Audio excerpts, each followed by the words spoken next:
happy today to introduce our colleague, Chris Wildeman, who will be talking today about his extensive work on mass incarceration and its damaging effects on children, especially Black children in this country. And this is certainly a timely topic given the increased scrutiny that our justice system is undergoing following the events in Ferguson and Long Island and elsewhere, which has really reignited this conversation about our justice system as it plays a role in the inequalities that we see in our country. So we're really looking forward to Chris's talk. At the risk of really understating Chris's accomplishments, I'm going to really be brief about his bio. And Chris has done a lot, but I don't have time to go through all that. Let me just say that Chris is an associate professor in policy analysis and management. He just came this year, last year in 2014. Prior to that, he was at Yale University in sociology as associate professor there. He got his degree in sociology from Princeton, his PhD from Princeton. And at Cornell, in addition to being on the PAM faculty, he's a faculty affiliate of this center, the Bronfenbrenner Center, the Cornell Population Center, and the Center for the Study of Inequality. He's also the co-chair of the Scholar Strategy Network of the Finger Lakes as well. So he's a busy guy. He's become really widely recognized for his rigorous research on mass incarceration, and also on his work on child abuse and neglect and foster care. And he's produced many stellar papers since he got his degree. So I urge you to kind of go to his bio and check those out on the webpage. But in addition, he's written a very nice book with Sarah Wakefield. I had it in my office. I forgot to bring it. Where it's a very accessible book. It's not highly technical. So I encourage you to look at that as well and read that book. Again, it's about the effects of mass incarceration of children. So with that very brief introduction, I'm going to turn it over to Chris, and thanks for coming today.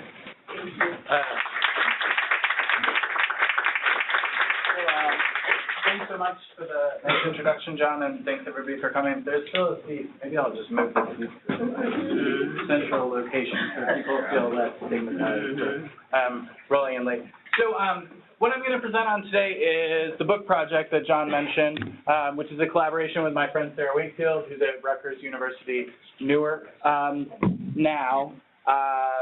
And throughout the course of the talk, I'm going to try to sort of hide a bunch of the technical details. So we're going to try to move through things pretty quickly. I'm also going to really briefly present some of my work that looks at the consequences of maternal incarceration for children at the end, because I think it's relevant for how we think about the broader sort of family consequences of mass incarceration. I would say that you're allowed to interrupt, but I feel like I probably got like 35 minutes, so maybe interrupt only if I do something horrifically wrong. Possibility. So when we think about the things that affect childhood inequality, we tend to think about this list of what I would call sort of the usual suspects. And so for those of us who study child health and well-being, it wouldn't be hard to figure out what these are, right? But there are things like families. We think about parenting quality maybe, or family structure. We think about things like neighborhood conditions. We might think about schools.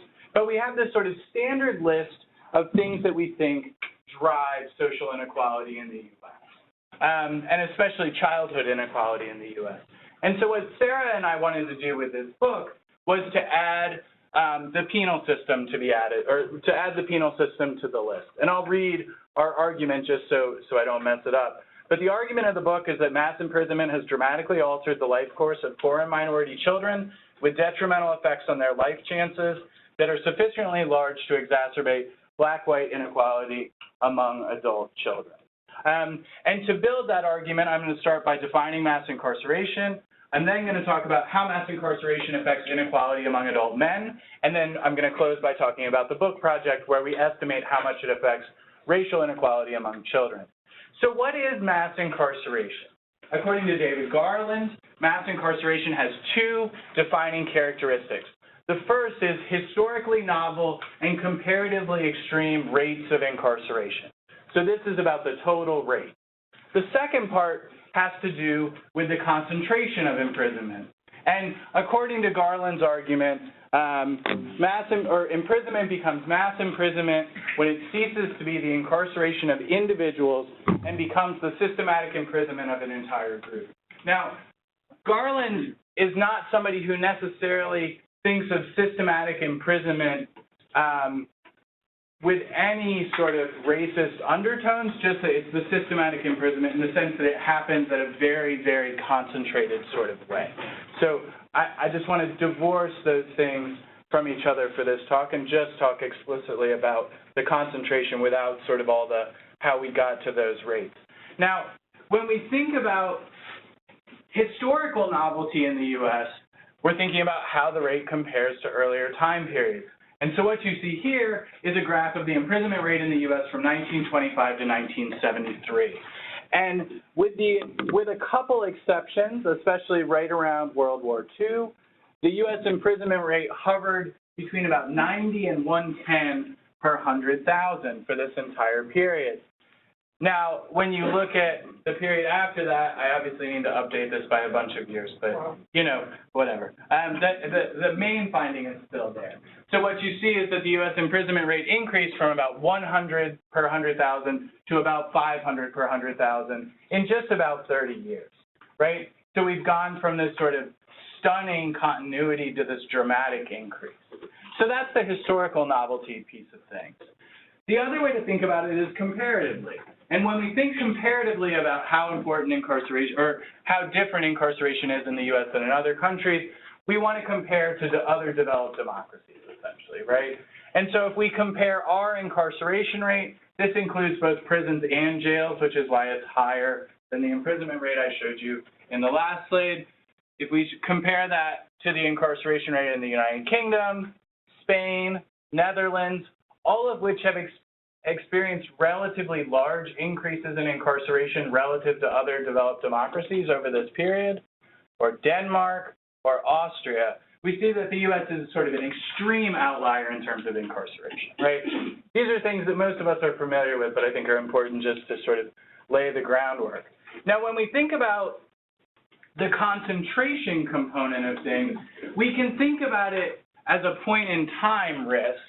So, for instance, the incarceration rate of young African-American men relative to young white men, or something like that, right? But we can also think of it within the life course framework. And so when we do that, what we're saying is not how big are racial disparities in incarceration at one point in time, but how big are racial disparities in the cumulative risk of ever experiencing incarceration.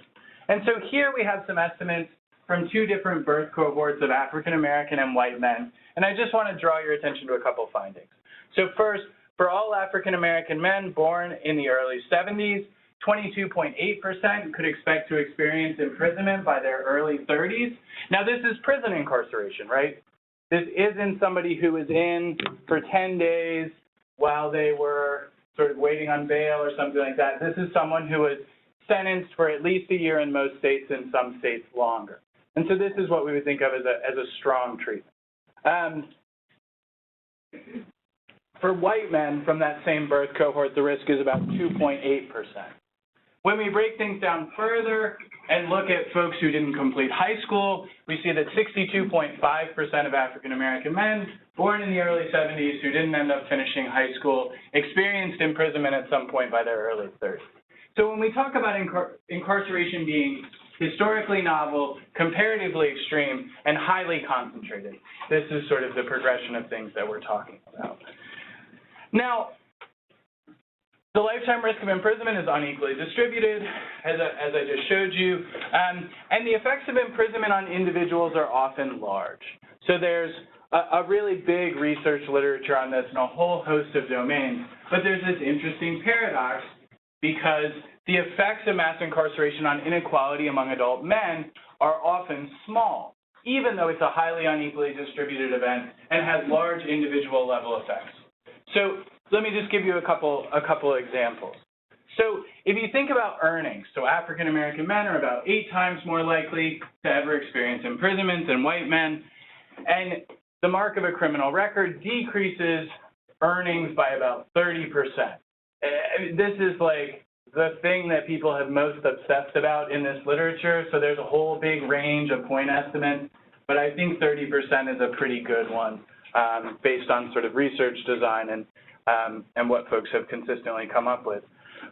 But mass incarceration increases racial inequality in men's lifetime earnings by only about 3%. So this is a pretty small effect on inequality, although not a negligible one, but a pretty small one. You have a similar sort of case for marriage. So again, big racial inequalities and the risk of experiencing imprisonment, and incarceration decreases the chance of marrying by your early 30s by about 20%.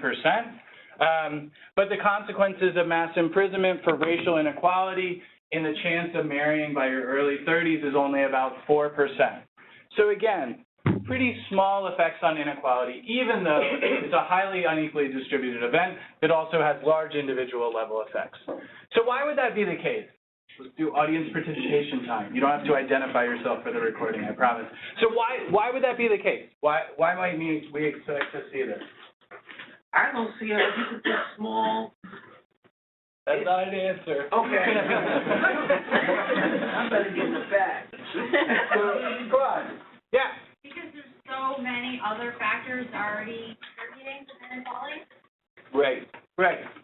And a bunch of those things are leading to incarceration, right? So the folks who experience incarceration are disadvantaged on a whole array of factors before they experience that event. And since they'd experienced their first imprisonment, say in their mid to late 20s, their life chances are already pretty heavily determined by that point. And so under those conditions, where you have folks who are at sort of the left tail of the distribution in terms of lifetime earnings or probability of marriage or any of those things, mass incarceration can only affect racial inequality so much, right? So, so the way I say it here is that effects on inequality are constrained by starting distribution, basically. And so just a couple things, one of which will relate directly to what you said a second ago. This isn't to say that imprisonment doesn't matter for men, right? And I think there's a really interesting thing where when we talk about mass imprisonment and inequality in adult men, we don't ever talk about inequality and what it means to be confined or inequality and sort of time out from all these other institutions. We just talk about other sort of more traditional life course outcomes, which I think is a bit problematic. But mass incarceration, of course, does matter for adult men in a whole bunch of domains, but it doesn't do much to affect inequality. The other thing is, and nobody needs to go buy the book. I mean, it's mostly in an article we wrote before, if you're feeling cheap. But the key point to consider here is just that you don't have to agree with the argument I just made about mass incarceration's consequences for inequality among adult men being small to sort of agree with the progression of the analyses in the book. So although we think it's important and we use it as a big part of our framing, the actual analyses themselves are not influenced by those conclusions. Okay, so here's what we do in the book. So first, we focus on childhood inequality. And we do this for a couple of reasons. So first, there's a pragmatic reason, which I'm not going to put on a slide, which is that there's also not a whole lot of sympathy for men who end up in contact with the criminal justice system among the American population broadly, right? And so if you're really interested in sort of policy change, then finding something that resonates better with folks than 25-year-old men who live in disadvantaged neighborhoods is going to be a good idea, right? Like, I just think how much we can activate people's sympathies with sort of men's outcomes, I think, is up for debate. And so kids end up being a really good way to think about things then, because they haven't been involved in a crime.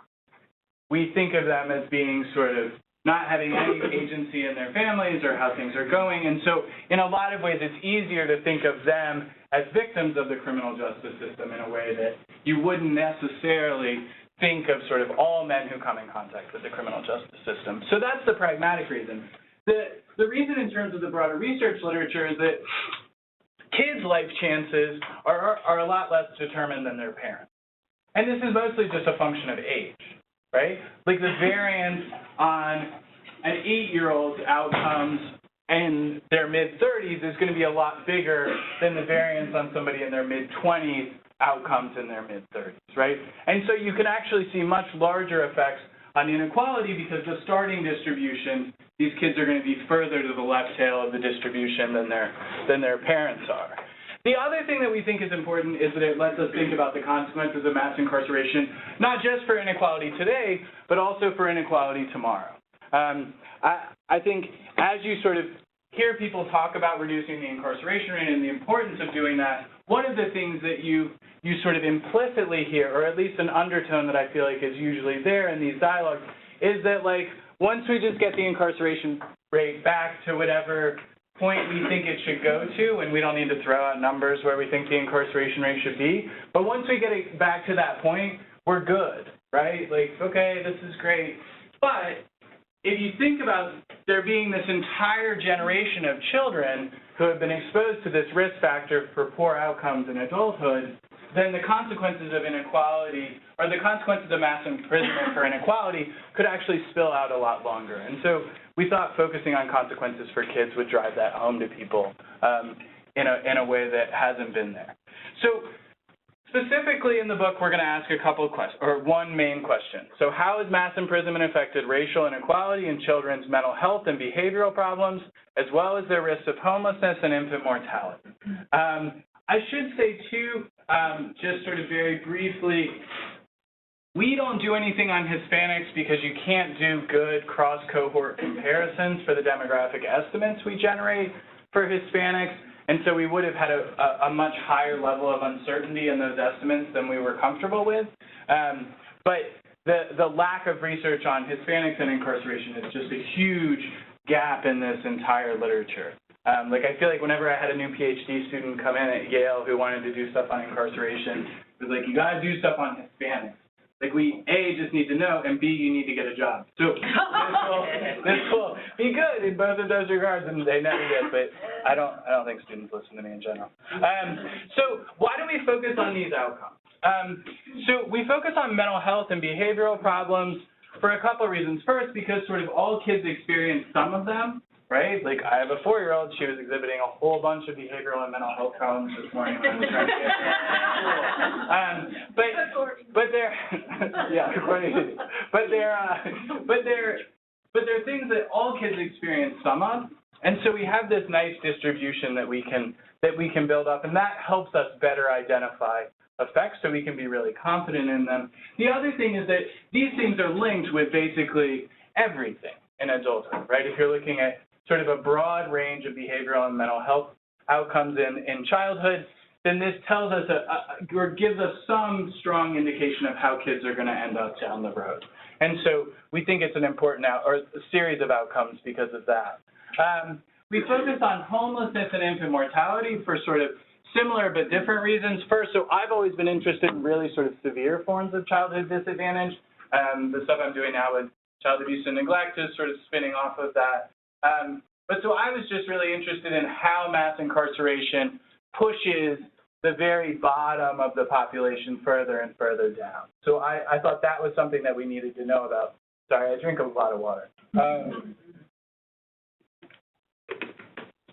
For child homelessness, the other reason that we were interested in it is because at some point the homeless population was composed primarily of older sort of white men who are highly detached from their families. But in the early 80s, you saw this big transformation in the homeless population where African-American women, especially with small children, were starting to become a much larger portion of the population. And so the timing of this switchover we thought was pretty provocative. We focus on the infant mortality rate, both because it's sort of this severe form of disadvantage that I'm interested in, but also because we generally think of it as one of the best indicators of population health. I won't make my Robert Wood Johnson population health joke now, but I will make it later if folks want to hear it. And get myself in trouble with the recording anyway. I like Robert Wood Johnson Foundation, they were very nice. Anyway, I will make my joke. So I always joke that we had to say population health in every talk we gave, no matter how irrelevant it was if we did one of those postdocs. But so I do think it's an important thing to think about those. So a bunch of these child welfare outcomes are really hard to compare across countries, right? But the thing that's great about the infant mortality rate is it's considered one of the best indicators, if not the best indicator, of sort of the health and well-being of children in a country. And so you can compare across all these other places. And so we thought it would help us get a little more sort of cross-national leverage than all the sort of racial inequality stuff that we're doing here. So how do we do it? And I'm going to try to be brief because hopefully we're allowed to have questions at the end, right? Sure. Okay. Yeah. I always go over it. So we start by showing racial disparities in the risk of paternal imprisonment. We then estimate effects of paternal incarceration on children's outcomes. We then establish baseline levels of black-white inequality, and then we aggregate up to show effects on childhood inequality on the basis of those first three steps. I'm really just going to show you the first two and then the inequality estimates today. I'm happy to talk about the other ones, but I want to make sure that we have time to talk about the results for moms as well. So what you see here is the cumulative risk of paternal imprisonment between birth and age 14 for white and African American children who were born in 1978 and born in 1990. And you notice a couple things here. So first, the risk increased for both groups, but is far, far higher for African American children than for white children. So for African American children born in 1990, 25.1% will have their dad sent to prison between their birth and their 14th birthday. Again, this is prison incarceration. This is a strong treatment, right? This isn't something where you can easily explain a dad's absence for 3 days or 5 days or 10 days to a kid. This is something where there actually has to be a substantial family adjustment as a result, assuming the father was involved in the household in some way. So that's sort of the key kind of finding here. For white children, the risk increased as well, but it only ends up going up to about 3.3%. So about 1 in 40 or 1 in 4 African American children and about 1 in 30 white children born in the early 90s could expect to have their dad imprisoned at some point between their birth and their 14th birthday. Now, our analysis is just going to focus on racial inequality.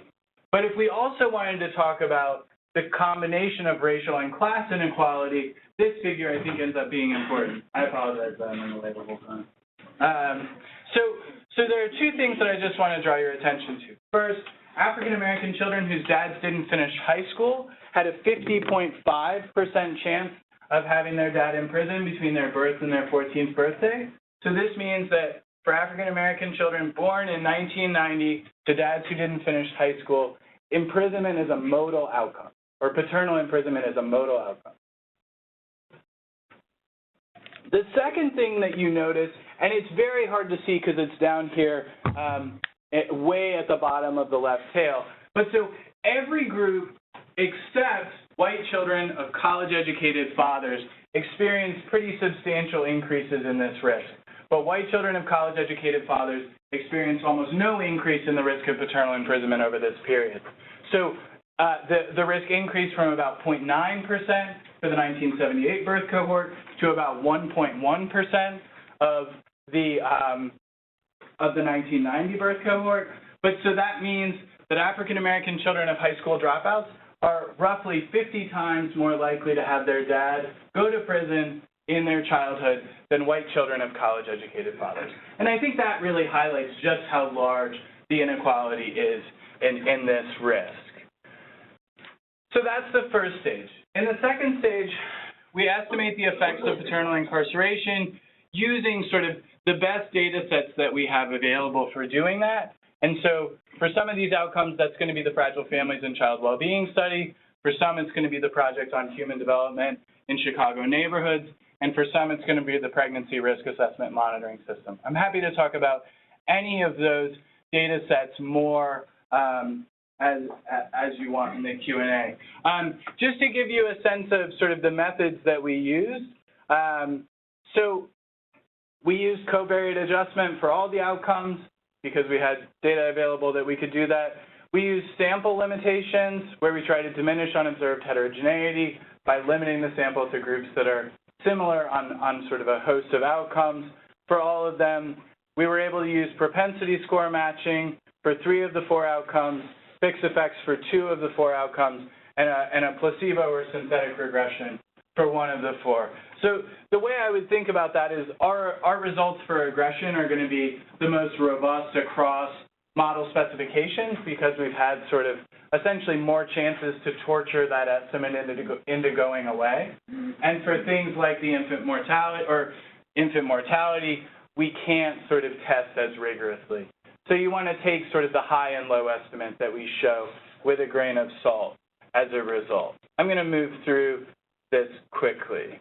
So what you see here is the percent change in the outcome that's due to incarceration on the basis of these modeling strategies. And what we've shown here is the high estimate from all of the models that we've run and the low estimate from all the models that we've run. What you see here is that having a father incarcerated increased the risk of child homelessness between 50 and 100%, increased infant mortality by about 50%, increased total internalizing and externalizing behavioral problems between 5 and 10%, depending on the model specification, and increased differences in physical aggression about 20 to 40%, depending on the model specification. So not overwhelmingly large effects for some of these outcomes, but still statistically significant across all model specifications, and actually quite large for some of the outcomes that we're thinking about. Now, there are, and this is something that's important to show, given what we talked about in terms of the starting distributions for adult men, but you do see, even when we find a baseline level of black-white inequality absent mass incarceration, which is a whole big to-do, and how we do that in the contemporary era, I think is hard to explain. But so you see large existing gaps in the risk of homelessness and the infant mortality rate, but the racial gaps absent incarceration are relatively small for the behavioral problems indicators. Now, we're not factoring in a whole bunch of other stuff like neighborhood conditions or school quality or any of these other things into those starting racial gaps. So these aren't sort of pure starting racial gaps that represent something about real differences between racial groups or something. This is just everything the kids experience except incarceration. Does that make sense? Just to be clear. And so when we combine the concentration of imprisonment in families with the individual level effects with the baseline levels of inequality, this is what we find in terms of how much mass incarceration has affected inequality among children. And so what you see is that mass incarceration increased, it's better to go to these. Mass incarceration increased racial inequalities in child homelessness between about 30% and about 65%. It increased inequality in the infant mortality rate between about 10% and about 15%. It increased inequality in internalizing behaviors between 25% and 45%, and it increased differences in physically aggressive behaviors between 20% and 30%. Again, depending on sort of the exact model specifications we rely on.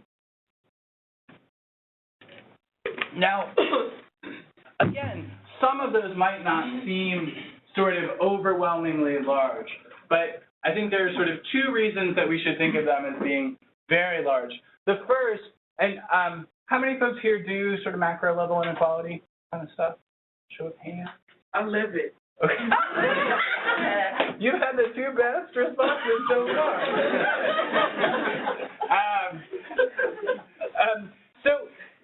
So for those of us who do a bunch of stuff on macro level inequality, essentially what I found, and I think what a lot of other folks have found, is that any one factor tends to have very small aggregate effects on inequality. So you can certainly find ones that do really drive things, but it's relatively rare. And so in that sense, compared to other sorts of changes that could happen in children's environments, the effects on inequality are relatively large.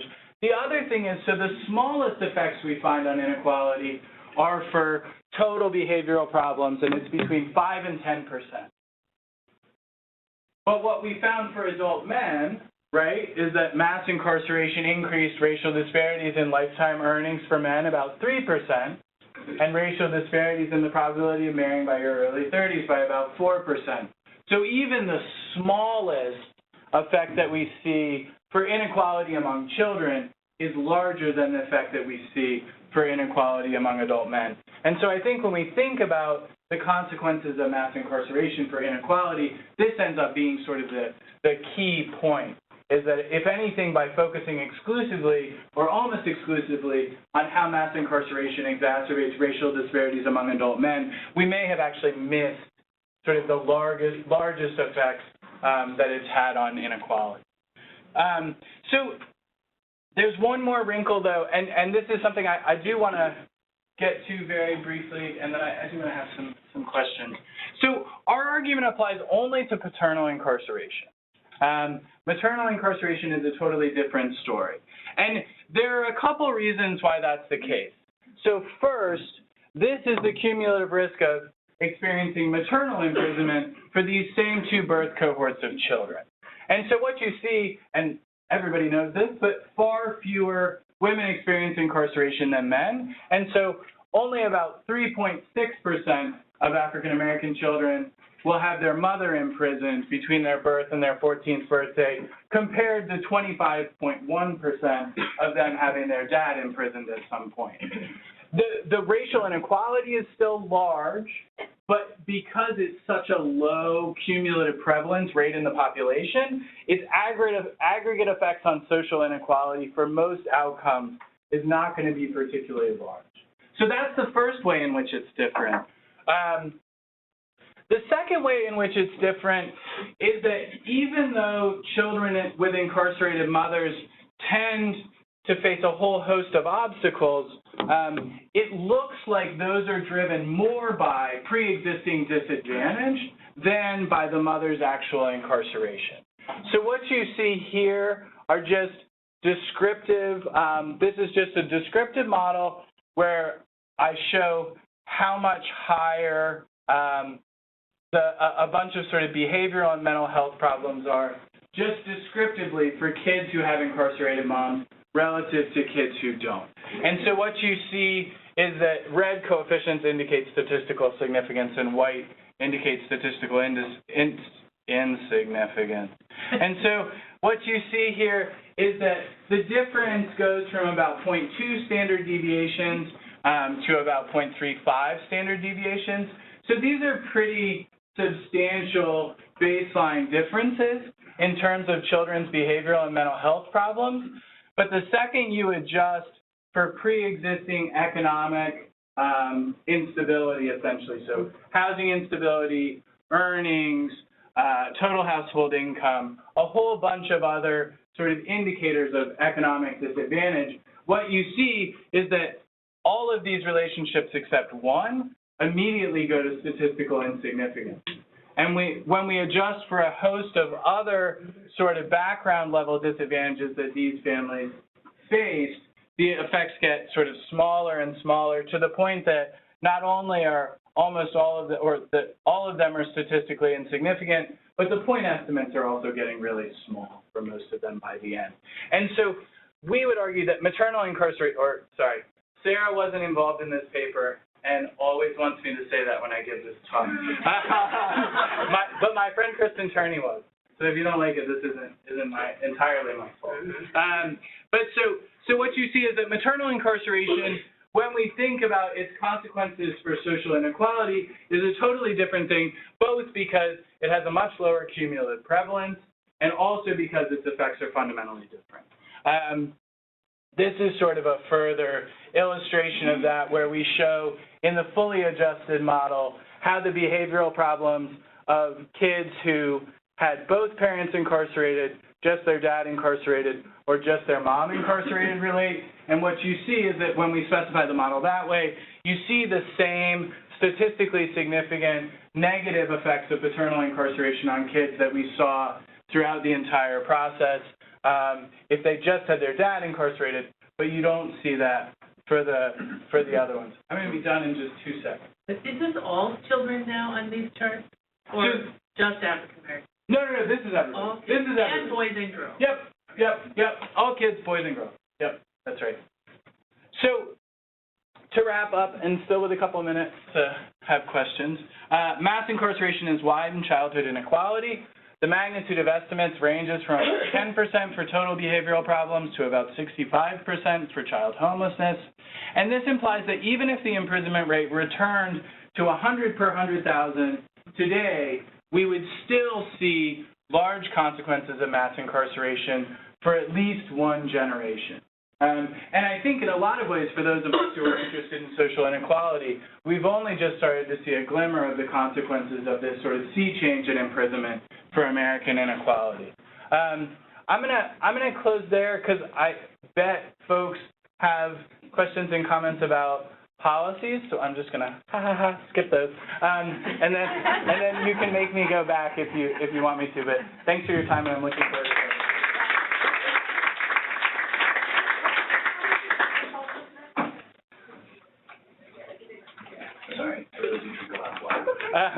So we, in the Fragile Families data, we use the narrow definition of homelessness, which is that the child has either stayed in a shelter or has stayed somewhere that's not intended to provide housing, like an abandoned building or a car or somewhere like that in the last year. We don't use the broader sort of doubled up definition that the government has adopted now. Partially just because between when I got that article accepted for publication and when we were working on the book, we didn't want to change it. That was right when the change happened in the definition. So we use this narrower sort of one. I think for us it also meshed better with sort of how we thought about severe disadvantage, that these are kids who literally can't find somewhere to stay without immediate sort of social safety net intervention. Yeah, John. That's great, Chris. I'm just wondering if you speculate or have any data on why you think, what drives the effects of paternal mass incarceration. Now, if you did a survey of American adults, you'd probably say, well, gee, that's probably good for kids to get all those bad actors out of the household and so forth. That's obviously not the case. It's certainly the case in some situations. In some situations, but on average, it's not the case. Yep. So what do you think's driving? Is it economic drivers? Is it psychosocial things? I mean, do you have any sense of that? So it looks like about 40% of the effect is driven exclusively by paternal absence. And so that's a combination of changes in family structure, but also changes in the amount of involvement dads have in their lives in their kids' lives who are non-resident before. So it looks like that's about 40%. Beyond that, honestly, it's a mess in the literature. The most anybody's been able to explain of the effect is about 50%. It looks like housing instability plays some role, maternal mental health as a result of having the dad incarcerated plays some role. Sort of the elephant in the room in terms of thinking about mechanisms is that it's very hard to measure the stigma of having your dad incarcerated and how that affects kids. And so Diva Pager has some good experimental work that looks at the stigma of a criminal record. A couple of my colleagues and I have been trying to test how the stigma of having your dad incarcerated affects teachers' expectations of students, basically, and use that as a starting point. But the mechanism stuff is, it's really a mess. I think that's partially driven by the fact that, so jail incarceration, state prison incarceration, and federal prison incarceration are all totally different family experiences in terms of how long the dad's gone, how many times the dad can be gone in any given year or anything like that. And so you'd expect with the exception of the economic mechanisms, for a bunch of the psychosocial mechanisms to differ. But the data that we have, those things all just get lumped together.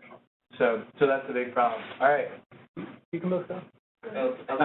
I just wanted to comment on, you started out and you made a reference to starting distributions having a great impact on the long-term outcome.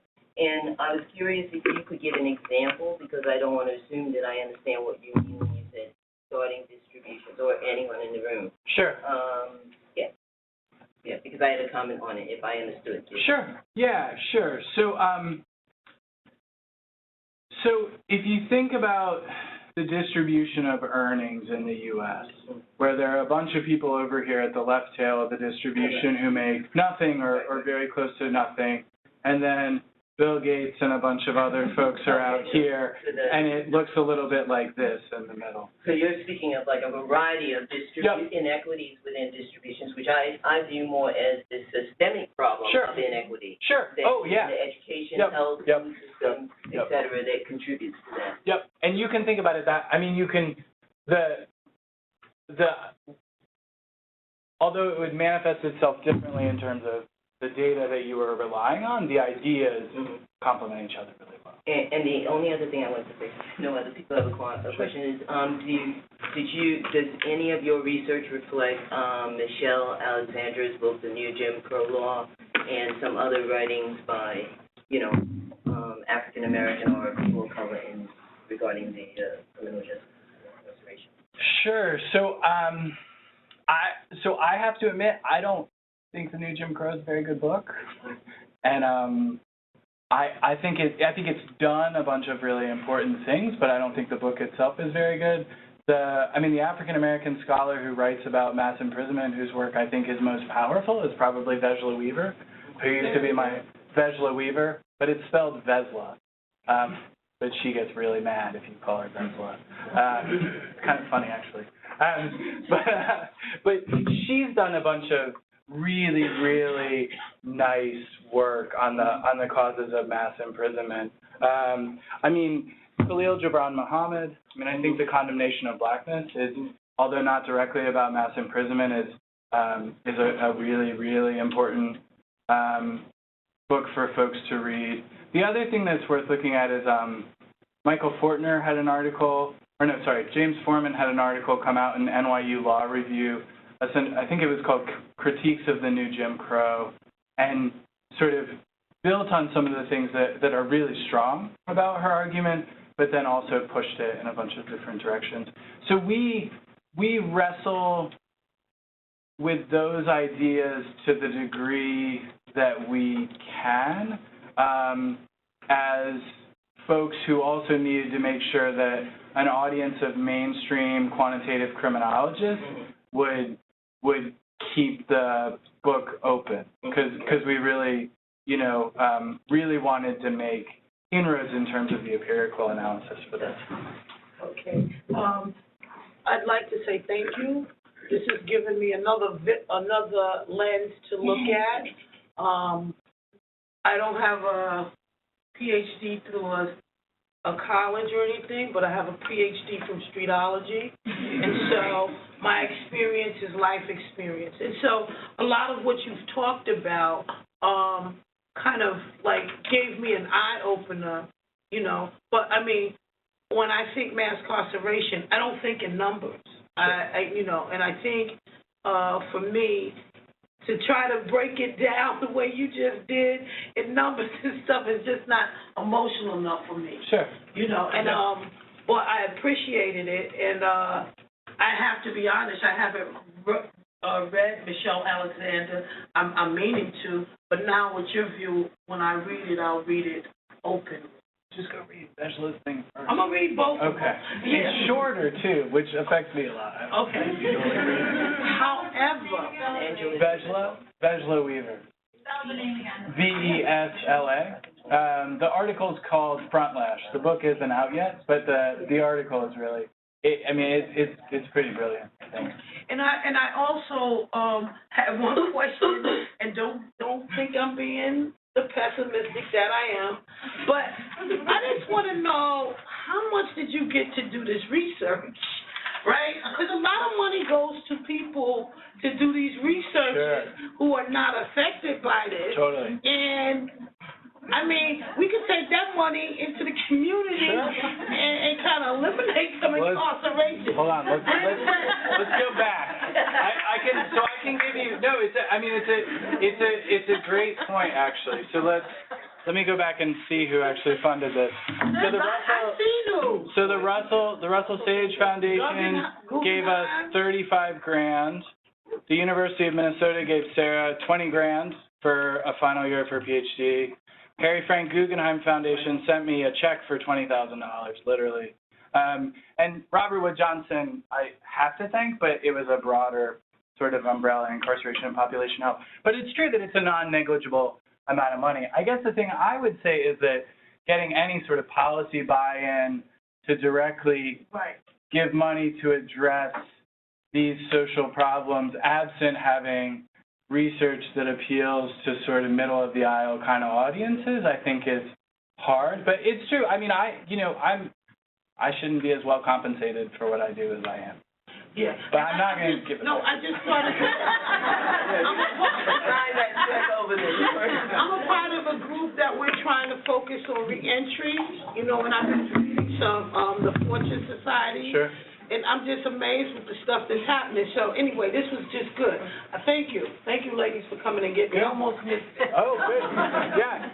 I was just curious if in any of your research you saw much about more of like the micro level of protective factors for kids who might have an incarcerated parent but go on to be like fairly successful despite that. Yeah. So this is actually this is one of the next things that we've been thinking about.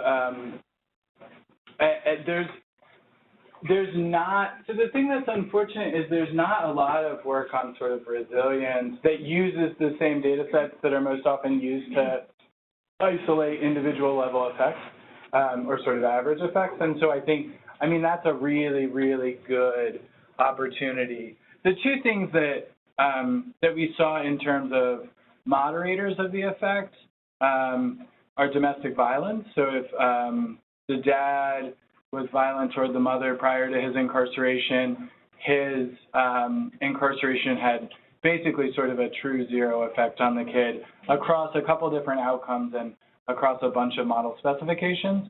And so that was sort of the most powerful moderator we saw. The other thing that we saw, which is related, is that, and related to what I said earlier about prisons and jails, is so if the dad was incarcerated for a nonviolent offense or an undetermined offense, most of which are drug offenses where folks who are reporting don't remember the exact offense type because it gets pretty complicated with a bunch of those things.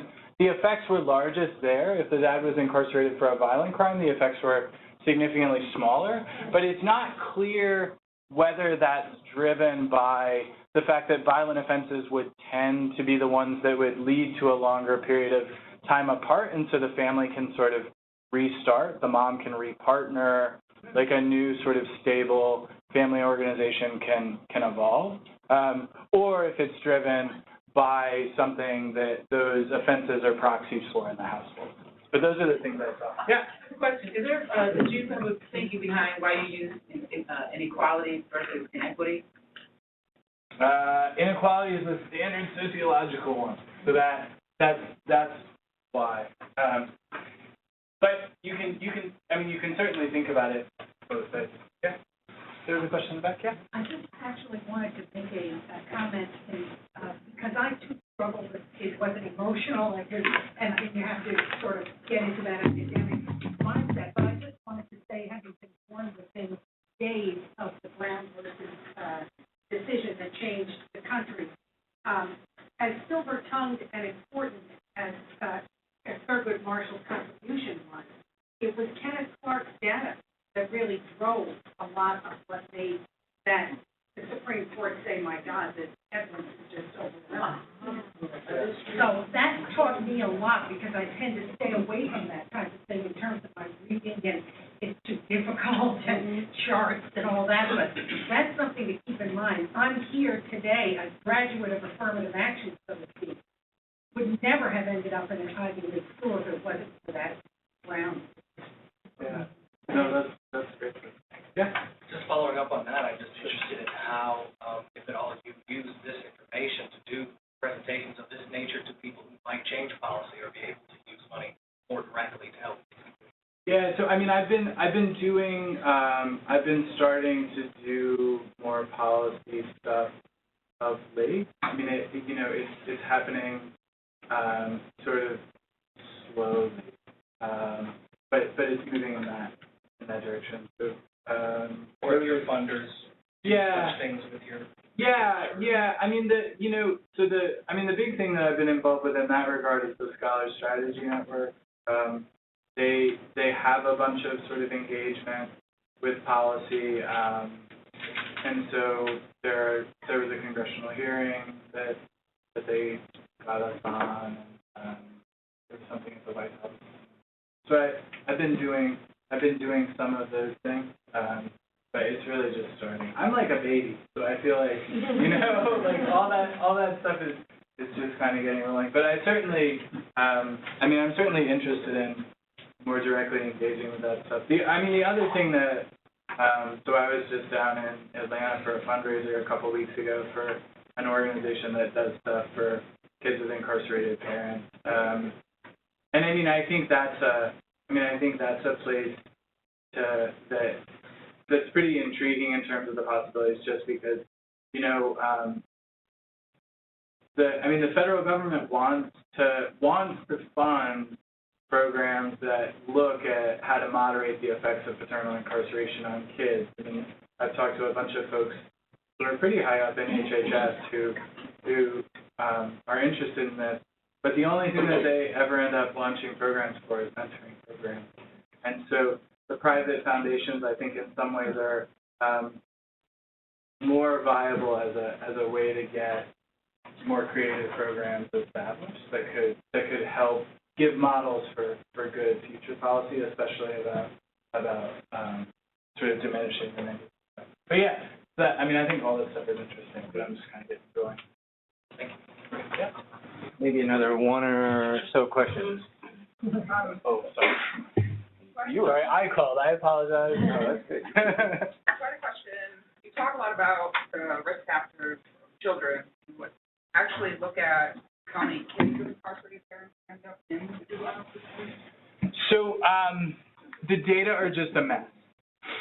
Is the short answer. I mean, with something like Fragile Families and the Project on Human Development in Chicago neighborhoods, you'll start to get better estimates of that.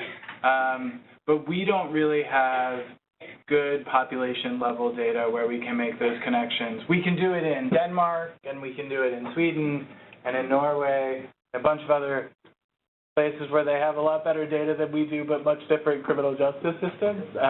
But we don't have great data on that. And that's why I shy away from those numbers, because a bunch of those numbers that people throw around are pretty sensationalist. You had one.